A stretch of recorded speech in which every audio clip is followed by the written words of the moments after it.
The pharmacy didn't exist 100 years ago, and people still healed. Not because they had less disease, because they knew something we've completely forgotten. Right now, growing in sidewalk cracks, along roadsides, in fields your neighbor sprays with poison every spring, there are plants that outperform modern antibiotics in peer-reviewed lab studies.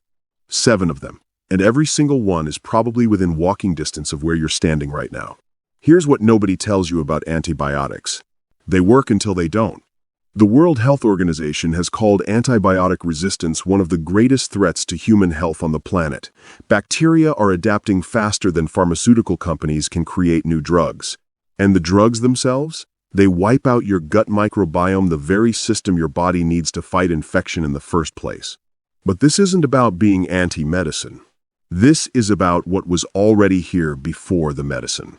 These weeds, the ones people have been killing for decades, were pharmacies. And we paved over them. Weed hashone is so common you've probably stepped on it today. And it kills the same bacteria that's becoming immune to our strongest antibiotics. Broad oval leaves with prominent parallel veins, grows flat against the ground, found in compacted soil driveways, paths, anywhere people walk. It's everywhere. You've ignored it your whole life. Plantain contains aucubin, an iridoid glycoside that studies show actively inhibits bacterial growth.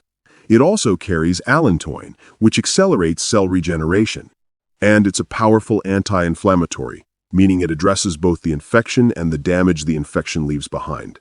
In a 2020 study published in the Journal of Ethnopharmacology, plantain extract showed significant antimicrobial activity against Staphylococcus aureus, the bacteria responsible for skin infections, pneumonia, and one of the primary antibiotic-resistant superbugs, MRSA.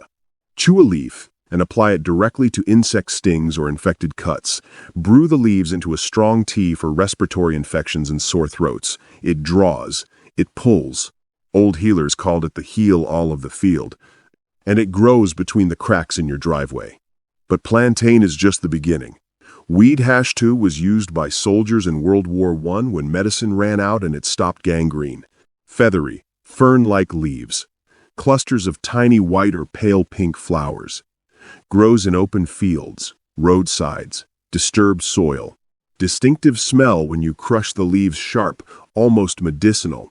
The name Achillea comes from the legend that Achilles used this plant to treat his soldiers' wounds on the battlefield. Whether you believe the myth or not, here's what's documented. Yarrow was carried as field medicine during the Civil War, World War I, and World War II. Soldiers packed wounds with it when nothing else was available. It wasn't superstition, it was necessity that worked. Yarrow contains achillin, camphor, and chamazoline compounds that work together as antimicrobial agents. Styptics, they stop bleeding, and anti-inflammatories. Research has shown activity against E. coli, salmonella, and staphylococcus. It also stimulates white blood cell production, meaning it doesn't just fight existing infection, it recruits your immune system to fight harder. Fresh leaves packed directly into a wound, slow bleeding almost immediately. Yarrow tea addresses internal inflammation, gut infections, urinary tract issues, fever. Tincture in alcohol concentrates the active compounds for longer-term use. The next weed on this list was called the penicillin of the plant world, long before Alexander Fleming discovered penicillin. Heart-shaped leaves in its first year, turning triangular as it matures. Small, white, 4-petaled flowers. Crush a leaf, it smells like garlic. Grows in shade, disturbed soil, forest edges, roadsides. Garlic mustard contains allicin, the same sulfur compound responsible for garlic's antimicrobial properties. In its wild form, the concentration can be even higher than cultivated garlic. Studies show allicin disrupts the cell membranes of bacteria, fungi, and even some viruses. It doesn't just slow microbial growth, it destroys cell integrity. And critically, bacteria have shown far less ability to develop resistance to allicin than to synthetic antibiotics. This is the part that should make you stop. Antibiotic resistance works because bacteria mutate to block the drug's mechanism, but allicin attacks through multiple pathways simultaneously. It's much harder for bacteria to adapt to something that hits them from 5 directions at once. This is why plant medicines are attracting serious scientific attention, not as folklore, but as next-generation antimicrobial strategies. Young leaves eaten raw or in salads. Crushed leaves applied to skin infections. Tea from the leaves and stems for respiratory and gut infections. The whole plant is edible, prolific, and in most places, legal to harvest in unlimited quantities because it's considered invasive. Weed hash 4 has been used in traditional medicine on 6 continents, and modern oncology labs are studying it right now for something far beyond infection. You know what a dandelion looks like. That's the point. It's the weed everyone knows and nobody respects.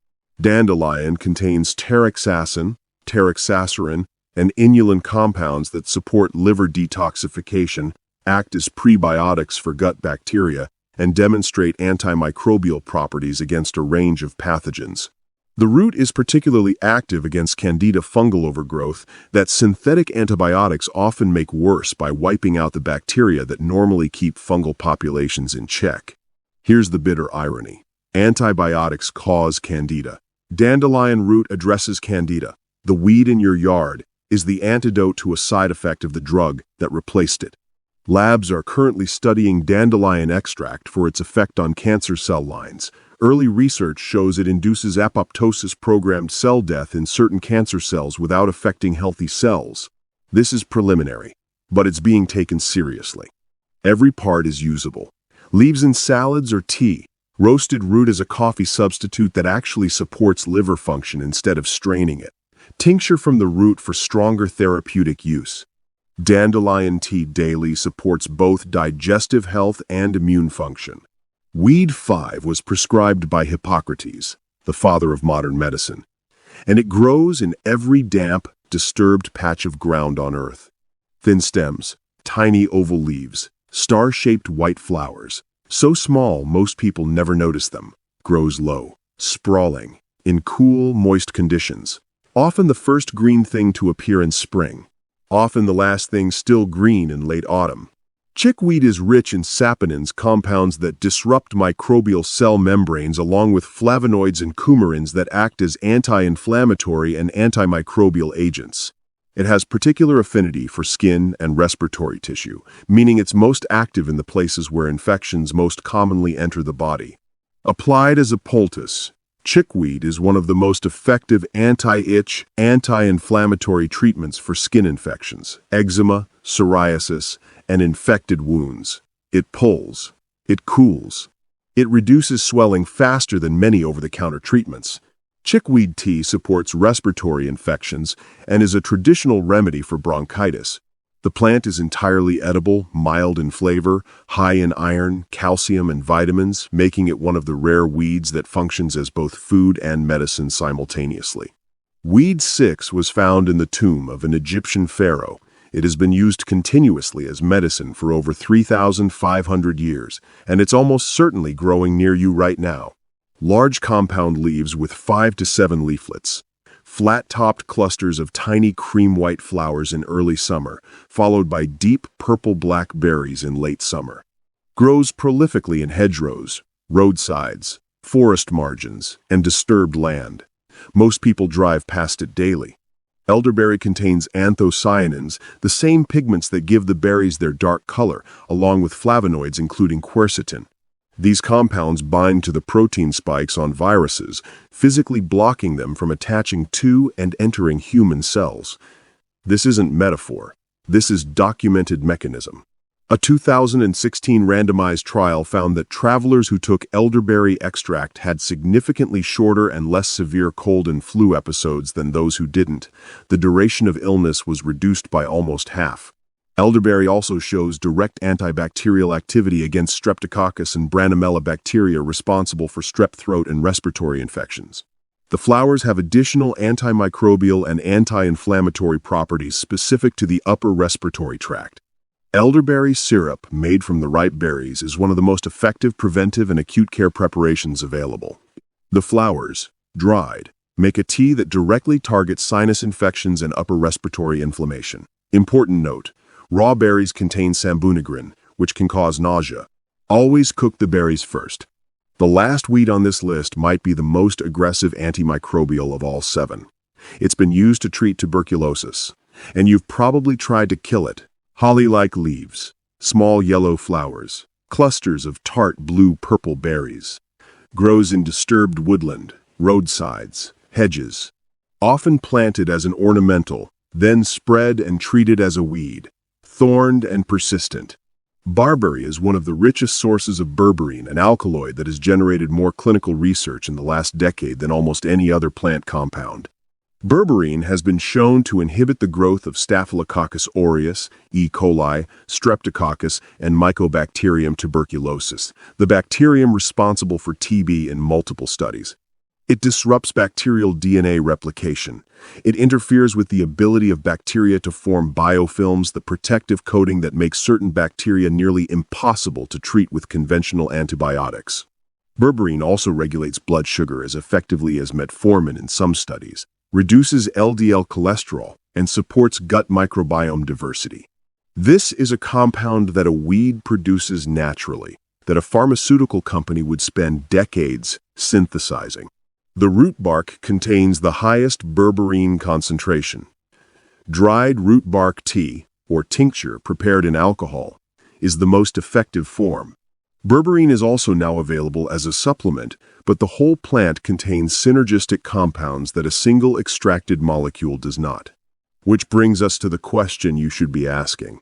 7 weeds, 7 plants that modern society declared useless and tried to eliminate. And not one pharmaceutical company funded those studies. That research exists because independent scientists looked at what indigenous healers, field medics, and rural communities had been doing for centuries and decided to find out why it worked. Here is what that means for you. The knowledge that was once held in every household, which plant for which ailment, which preparation for which infection, was not lost because it stopped working. It was displaced. Displaced by products that can be patented, manufactured, and sold. You cannot patent a dandelion. You cannot own a plantain leaf. Which is exactly why nobody is telling you about them. The question now isn't whether these plants work. The question is whether you're going to learn them before you need them. Because the time to study the map is not when you're already lost. Next, I'll show you how to identify, harvest, and prepare each of these plants at peak potency, including the one mistake that destroys 80% of the active compounds in most homemade preparations.